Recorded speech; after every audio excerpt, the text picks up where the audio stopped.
नमस्कार साथियों, आप लोगों का अपार एजुकेशन के इस प्यारे से वीडियो में बहुत बहुत स्वागत है। सो फ्रेंड्स, आज की इस वीडियो में हम लोग देखने वाले हैं क्लास 10th मैथमेटिक्स के प्रश्नावली 1.1 के क्वेश्चन नंबर 4 को हम लोग बहुत ही डिटेल में एंड बहुत ही इजी वे में सॉल्व करने वाले हैं। इसकी पहले के क्वेश्चन नंबर 1, 2 एंड 3 को हम लोगों ने सॉल्व कर लिया है। ठीक है, अगर आप लोगों ने इस क्वेश्चन को नहीं देखा है तो मैं लिंक डाल दूंगा डिस्क्रिप्शन में, वहाँ से जाकर जरूर से देखिएगा। ठीक, तो आइए हम क्वेश्चन नंबर 4 को सॉल्व करना स्टार्ट करते हैं। क्वेश्चन हमारा है, यूक्लिड विभाजन प्रमेय का प्रयोग करके दर्शाइए कि किसी धनात्मक पूर्णांक का वर्ग किसी पूर्णांक m के लिए 3m या 3m+1 के रूप का होता है। यानी कि हमको क्या करना है, यूक्लिड विभाजन प्रमेय का यूज करना है। तो यूक्लिड विभाजन प्रमेय को आप लोगों को पता होगा कि a बराबर bq प्लस का r होता है। ठीक है, तो हमें उसका ही यूज करना है और हमको दिखाना है कि जो धनात्मक पूर्णांक का वर्ग होता है वो पूर्णांक m के लिए 3m या 3m+1 के रूप का होता है। ठीक है, तो हम इसको शो करते हैं। ठीक है, अर्थात दिखाते हैं इसको। यहाँ पर हल हम लोगों ने लिखा है, यानी कि सबसे पहले अगर आप लोग क्वेश्चन सॉल्व करना स्टार्ट करेंगे, सबसे पहले आपको क्या करना है, यहाँ पर हल जरूर से लिख लेना। ठीक है, तो हल यहाँ पर लिखकर हम स्टार्ट करेंगे।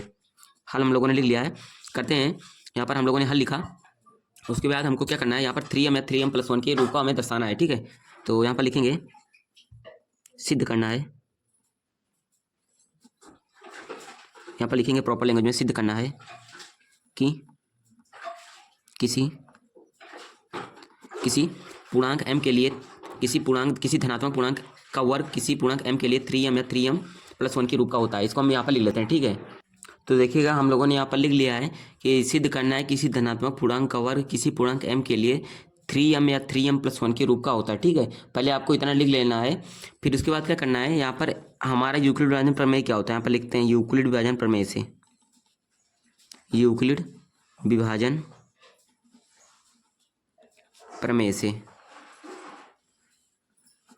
यहाँ पर यूक्लिड विभाजन प्रमेय लगाएंगे। हमारा यूक्लिड विभाजन प्रमेय होता है a बराबर bq प्लस का r होता है। ठीक है, और हमको प्रूव क्या करना है, 3m या 3m+1 हमें यहाँ पर क्या करना है, प्रूव करना है। तो b का मान जो है हमारा यहाँ पर 3 फिक्स है। ठीक है, यहाँ पर देखिएगा b का मान जो है यहाँ पर हमारा 3 फिक्स है। ठीक है, तो यहाँ पर लिखते हैं b बराबर 3।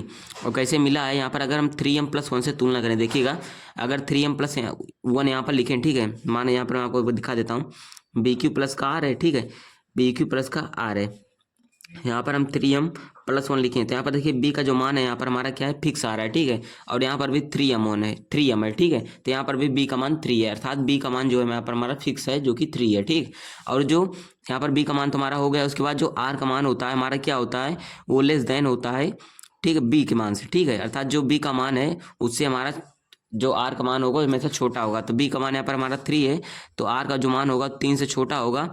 ठीक, और r का मान जो होता है 0 से बड़ा होता है, फिर 0 के इक्वल होता है। तो यहाँ पर हमें उससे मतलब नहीं है, हमें इससे मतलब है कि जो r का मान होगा 3 से कम होगा, तो क्या हो सकता है, r का मान 0 हो सकता है, 1 हो सकता है, एंड क्या हो सकता है, 2 हो सकता है। यानी कि 3 नहीं होगा, बस केवल 0, 1, 2 यहाँ पर हमारा पॉसिबल है। ठीक, इतना हो गया। इसके बाद हम क्या करते हैं, यहाँ पर एक बार शेषफल का मान 0 रखना है, एक बार 1 रखना है, एंड एक बार हमें 2 रखना है। ठीक है, तो यहाँ पर हमारा स्टेप 1 आएगा, अर्थात केस 1 आएगा, केस 2 आएगा, एंड केस 3 आएगा। तो यहाँ पर हम केस 1 लिखते हैं, केस 1 की बात कर लेते हैं पहले। ठीक है, केस 1 की बात करेंगे यहाँ पर, तो यहाँ पर हमारा क्या होगा, b बराबर हमको 3 रखना है जो कि यहाँ पर फिक्स है, और r का मान 0 रखना है, और यहाँ पर लगाएंगे a बराबर bq प्लस का r। ठीक है, bq प्लस का r लगाएंगे।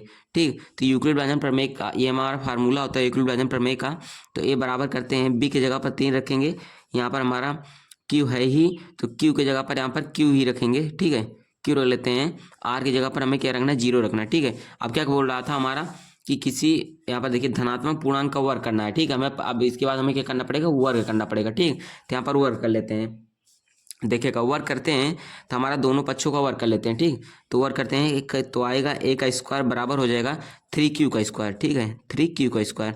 अब यहाँ पर आगे नेक्स्ट कर लेते हैं, तो यहाँ पर आ जाएगा a का स्क्वायर बराबर 3q स्क्वायर, अर्थात हो जाएगा 9q का स्क्वायर। ठीक, पहले 3 का स्क्वायर करेंगे तो 9 हो जाएगा, q का स्क्वायर करेंगे तो q हो जाएगा, अर्थात 9q स्क्वायर। ठीक, अब यहाँ पर क्या करते हैं, a स्क्वायर बराबर कर लेते हैं, यहाँ पर 3q स्क्वायर है, तो यहाँ पर हम 3 कॉमन ले लेंगे, तो अंदर में बचेगा हमारा 3q स्क्वायर। ठीक, अब 3q स्क्वायर को हम लेट कर लेते हैं 1 मान लेते हैं, फिर सपोज या फिर लेट कुछ भी कर सकते हैं। ठीक है, इंग्लिश में बोलते हैं। तो यहाँ पर हम कर लेते हैं माना, हिंदी में बोलते हैं माना 3q स्क्वायर बराबर m। ठीक है, इतना हम मान लेते हैं। तो यहाँ पर हमारा हो जाएगा 3q स्क्वायर की जगह पर m रखेंगे, तो यहाँ पर हो जाएगा हमारा a स्क्वायर बराबर 3m हो जाएगा।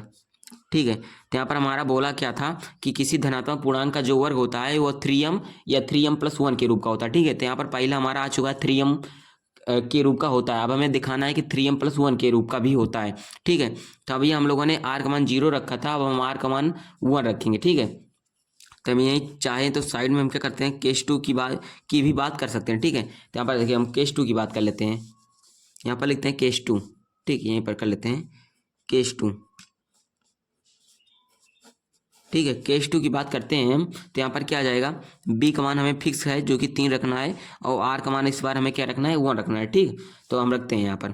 तो a बराबर क्या होता है, यहाँ पर हमारा BQ प्लस का r होता है। ठीक, b का मान 3 रखना है, r का मान 1 रखना है। तो a बराबर हो जाएगा यहाँ पर 3Q हो जाएगा प्लस का r का मान हो जाएगा। अब हमें दोनों पक्षों का वर्ग पुनः करना है, तो यहाँ पर लिखेंगे स्क्वायर बोथ साइड। ठीक है, या फिर करते हैं दोनों पक्षों का वर्ग करने पर हिंदी में लिखेंगे दोनों पक्षों का वर्ग। ये हम अपने मन से नहीं कर रहे हैं, ये हमें क्वेश्चन में बोल रहा है। ठीक है, कि किसी धनात्मक पूर्णांक का वर्ग जो होता है। ठीक, तो इसीलिए हम वर्ग कर रहे हैं। तो यहाँ पर दोनों पक्षों का वर्ग करेंगे तो हो जाएगा a का स्क्वायर बराबर हो जाएगा 3Q+1 का स्क्वायर। ठीक, इतना होगा। फिर यहाँ पर ओपन करते हैं, a स्क्वायर बराबर हो जाएगा, ये हमारा क्या है, a+b का होल स्क्वायर। a+b का होल स्क्वायर फार्मूला होता है, यहाँ पर मैं लिख दूँ, यहीं पर देखिए किनारे में लिख देता हूँ।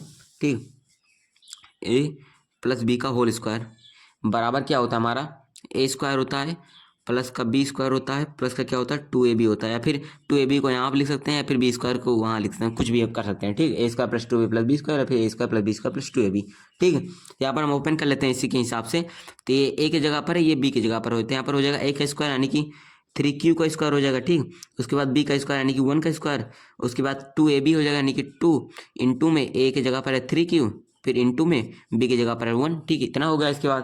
उसके बाद क्या करते हैं, यहाँ पर हम प्रसार कर लेते हैं। प्रसार करेंगे 3 का स्क्वायर करेंगे तो यहाँ पर हो जाएगा हमारा 9Q का स्क्वायर। ठीक, 1 का स्क्वायर 1 होता है, और 3 इंटू 2 यानी कि 6। ठीक है, प्लस का 6Q हो जाएगा। ठीक, अब देखिएगा 9Q स्क्वायर है, यहाँ पर 6Q है, इनको दोनों को हम एक जगह पर रख लेते हैं। देखिएगा इकट्ठा करेंगे तो यहाँ पर हो जाएगा 9Q का स्क्वायर प्लस का 6Q, प्लस का 1 है तो यहाँ पर प्लस का 1 कर लेते हैं। ठीक, अब देखिएगा यहाँ पर 3 है, या सॉरी यहाँ पर 9 है, यहाँ पर 6 है, इन दोनों में कॉमन क्या दिख रहा है हमारा 3m। अगर यहाँ पर कॉमन ले तो हमारा कॉमन हो जाएगा। ठीक है, क्योंकि हमको लाना है क्या, 3m+1 लाना है। ठीक है, तो हमें यहाँ पर 3 पहले कॉमन लेना पड़ेगा, 1 तो यहाँ पर हमारा दिख रहा है। ठीक, a स्क्वायर बराबर हो जाएगा, यहाँ पर हम 3 कॉमन ले लेते हैं, यहाँ पर हमारा 3Q स्क्वायर हो जाएगा। ठीक है, जब 3 कॉमन लेंगे तो यहाँ पर 3Q स्क्वायर बचेगा, प्लस का यहाँ पर इसमें जब कॉमन लेंगे तो यहाँ पर 2Q केवल हो जाएगा, यानी कि देखिएगा 3 इंटू 2 यहाँ पर हमारा हो जाएगा 6Q, इसलिए हम लोगों ने यहाँ पर 3 कॉमन लिया, यहाँ पर 2Q हो गया, प्लस का 1 है तो प्लस का 1 ही कर लेते हैं। ठीक, अब देखिएगा 3Q स्क्वायर प्लस 2Q हम क्या मान लेते हैं, m मान लेते हैं। ठीक है, तो हमारा क्या हो जाएगा, a स्क्वायर बराबर हो जाएगा 3m प्लस का 1 हो जाएगा। ठीक है, यहाँ पर देखिएगा यहाँ पर आ गया हमारा a स्क्वायर बराबर क्या आ गया, 3m प्लस का 1 आ गया। ठीक, हमारा इसका मतलब क्या हुआ, जो हमारा बोल रहा था कि किसी धनात्मक पूर्णांक का जो वर्ग होता है, हम लोगों ने यहाँ पर पहले दिखा 3m का रूप का होता है। अब यहाँ पर हमारा क्या आ चुका, दूसरे नंबर पर 3m+1 के रूप का भी होता है। अब हम यहाँ पर केस 3 की चर्चा कर लेते हैं। ठीक है, केस 3 हमारा क्या था, यहाँ पर केस 3 हमारा था। अब हमें शेषफल का मान हम लोगों ने एक बार क्या रखा, 0 रख लिया, एक बार हम लोगों ने 1 रख लिया। अब हम यहाँ पर केस 3 में, यहाँ पर देखिए केस 3 में हम क्या करते हैं, यहाँ पर r का जो मान होगा वो हम क्या रखेंगे, 2 रखेंगे, एंड b का मान हमारा फिक्स होगा जो कि 3 होगा। ठीक है, अब देखिएगा यहाँ पर करते हैं हम, तो a बराबर क्या हो जाएगा, BQ प्लस का r हो जाएगा। हम इसको फटाफट कर लेते हैं। तो a बराबर हो जाएगा, b की जगह पर 3 रखेंगे, 3Q हो जाएगा, और शेषफल की जगह पर यानी कि r की जगह पर हम 2 रखेंगे। ठीक, 2 होगा, दोनों पक्षों का वर्ग करते हैं तो a स्क्वायर बराबर हो जाएगा 3Q प्लस 2 का होल स्क्वायर हो जाता है। ठीक है, यहाँ पर हो गया। अब देखिएगा यहाँ पर हम फिर a+b का होल स्क्वायर लगाएंगे, तो यहाँ पर आप लोगों को मैंने फार्मूला बताया, a+b का होल स्क्वायर फार्मूला होता है a square plus b square plus 2ab होता है। ठीक है, तो यहाँ पर ओपन कर लेते हैं, a का स्क्वायर यानी कि 3Q का स्क्वायर हो गया, प्लस का b का स्क्वायर यानी कि 2 का स्क्वायर। ठीक, प्लस का 2ab यानी कि 2 इंटू में 3Q a की जगह पर है, इंटू में b की जगह पर है 2। ठीक है, तो यहाँ पर होगा हमारा 2। अब देखिएगा a स्क्वायर बराबर क्या हो जाएगा, 3Q का स्क्वायर करेंगे तो यहाँ पर हो जाएगा 9Q का स्क्वायर। ठीक है, प्लस लगाते हैं, 2 का स्क्वायर करेंगे तो 4 आएगा, प्लस का 3 इंटू 2 यानी कि 3 दूना 6 दूनी 12 हो जाएगा। ठीक है, तो यहाँ पर होगा हमारा 12Q होगा। अब देखिएगा हमसे पूछ रहा है 3m+1 के रूप का होता है, ठीक है। तो यहाँ पर हमारा 9 क्यों आया, 12 क्यों आया, तो हमें 1 तो दिख नहीं रहा लास्ट में, क्योंकि हमें शेषफल की जगह पर इसमें भी 1 लाना है। तो यहाँ पर 4 को हम यहाँ पर ब्रेक करेंगे, 4 को 1 ब्रेक कैसे करेंगे, 3+1 के रूप में, ठीक है। तो यहाँ पर ए स्क्वायर बराबर कर लेते हैं 9q का स्क्वायर है, यहाँ पर देखिएगा 9q का स्क्वायर है प्लस का 4 को करेंगे 3+1 प्लस का 12q ऑलरेडी है यहाँ पर, ठीक है। अब 9q² 3+12 इन दोनों को एक साथ रखेंगे, या फिर हम क्या करें डायरेक्ट ही कर लेते हैं यहाँ पर, ठीक है। क्योंकि यहाँ पर जगह की कमी है थोड़ा, ये देखिएगा जगह कम है। तो यहाँ पर करेंगे इन तीनों में क्या करते हैं 3 कॉमन ले लेंगे, इसमें कॉमन लेंगे तो यहाँ पर 3q² बचेगा, ठीक है। यहाँ पर 3 कॉमन हो जाएगा तो यहाँ पर 1 केवल बचेगा, प्लस का यहाँ पर 12q में 3 कॉमन लेंगे तो 4 हो जाएगा, ठीक है। 4q हो जाएगा यहाँ पर। अब देखिए प्लस का 1 बचा है तो यहाँ पर प्लस का 1 कर लेते हैं। अब देखिए यहाँ पर क्या करते हैं 3q² +1 + 4q को m के बराबर मान लेते हैं, ठीक है। तो यहाँ पर हमारा क्या आ जाएगा, जो a स्क्वायर आएगा हमारा, a स्क्वायर आएगा यहाँ पर, इसको हमने m मान लिया तो हमारा हो गया 3m प्लस का 1 हो गया, देखिएगा 3m प्लस का 1 आ गया। तो ये भी हमारा क्या हो गया, यानी कि किसी धनात्मक पूर्णांक का जो वर्ग होता है वो वर्ग जो होता है 3m+1 के रूप का भी होता है, यानी कि देखिए यहाँ पर भी 3m+1 आया, यहाँ पर भी 3m+1 आया, ठीक है। तो इतना हो गया हमारा इस क्वेश्चन का सॉल्यूशन, ठीक है। यहाँ पर हम लोगों ने पहले प्रूव किया 3m का रूप का, फिर यहाँ पर नेक्स्ट किया r का मान 1 रखकर 3m+1 का, फिर r का मान हम लोगों ने और बढ़ाया 2 रखा, फिर आया 3m+1 के रूप का आ गया, ठीक है। तो फ्रेंड्स इस प्रकार से सॉल्व करना है। तो आई होप आशा करता हूँ कि ये क्वेश्चन आप लोगों को समझ में आ गया होगा। अगर ऐसा फ्रेंड्स हमारे वीडियो को लाइक करें, चैनल पर नए चैनल को सब्सक्राइब करें, ज़्यादा से ज़्यादा शेयर करें, ठीक है। मिलते हैं नेक्स्ट वीडियो में, थैंक यू।